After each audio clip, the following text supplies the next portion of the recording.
సిబ్బంది నియామకం చేయలే, నువ్వు దాన్ని ఫుల్లీ ఫంక్షనల్ చేయలే, దాన్ని ఏమీ పట్టించుకోలే, కానీ పలక మాత్రం వేసుకుంటున్నావు, నడుస్తున్న దానికి పలకేసుకుంటున్నావు ఆయుష్ హాస్పిటల్కు.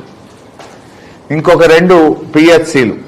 ఆ రోజు నేను ఆరోగ్య శాఖ మంత్రిగా ఉన్నప్పుడు వాగవతల గ్రామాల్లో కూడా ఒక ఆసుపత్రి ఉండాలి, అక్కడ ప్రజలకు ఆరోగ్య కేంద్రం ఉండాలని చెప్పి ఒక ప్రైమరీ హెల్త్ సెంటర్ను గట్లమల్యాల గ్రామంలో 1,43,00,000తో మంజూరు చేసి పూర్తి కూడా చేశాం.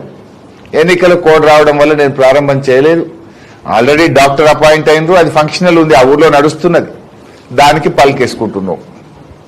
మరొకటి మా మున్సిపల్ చైర్మన్ మంజులా రాజనర్స్ గారు కోరితే అర్బన్ ప్రైమరీ హెల్త్ సెంటర్ ఒకటి టౌన్లో మంజూరు చేశాం.